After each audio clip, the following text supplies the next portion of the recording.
Nashik ring road मार्गाभोवती खराचे खरेदी आणि विक्रीचे साम्राज्य होतं, भूसाम्राज्य होतं, अशी माहिती आता समोर आली आहे। रिंग रोड प्रकल्प जाहीर होण्यापूर्वीच मोठ्या प्रमाणावर त्यानं जमिनीची खरेदी केली होती। ही माहिती आता उघड झाली आहे। रिंग रोड पासून अगदी जवळ असलेल्या जमिनीची काही ठिकाणी 3 ते 5 पट दरानं जमीन खरेदी झाल्याची माहिती मिळते। जमीन व्यवहारांमध्ये खरासोबत अधिकारी आणि राजकीय संगनमताचा संशय सुद्धा आहे।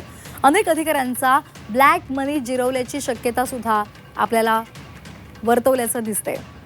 तर योगेश खरे आमचे प्रतिनिधी आपल्यासोबत जोडले गेलेले आहेत। योगेश, नाशिकचा रिंग रोड आहे, त्याच्या जवळपास मोठ्या प्रमाणात खरातनं जमिनी खरेदी केलेल्या आहेत असा आरोप होतोय आणि यामध्ये अनेक अधिकाऱ्यांचा काळा पैसा सुद्धा आहे असाही संशय आता बळावलाय। काय एकूण अपडेट्स आहेत?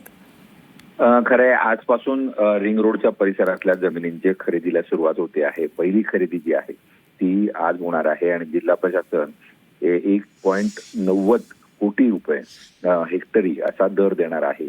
आणि याच परिसरामध्ये रिंग रोडच्या पाथर्डी परिसरामध्ये मोठ्या प्रमाणात जमिनी ज्या आहेत त्या खराची आपल्याला पाहायला मिळत आहेत। खराची मोठी इन्व्हेस्टमेंट या ठिकाणी झालेली आहे आणि अनेक महसूल अधिकारी त्याच्या या जमिनींसोबत मध्ये भागीदार आहेत। त्यांच्या कुटुंबियांची नावं आणि खराच्या कुटुंबियांची नावं सुद्धा यामध्ये आहेत।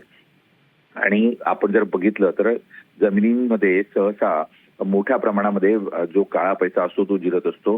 जी शासकीय दराने खरेदी होते त्यामध्ये केवळ 20% खरा दर असतो आणि बाकी 80% हा सगळा ब्लॅक मध्ये खरेदी केला जातो। आणि त्यामुळे अनेक अधिकाऱ्यांचा काळा पैसा खराच्या माध्यमातून या ठिकाणी जिरवला गेलेला आहे। आणि आता ज्यावेळेस शासकीय दर मिळेल त्या शासकीय दरामध्ये हा सर्व पैसा वाईट केला जाईल।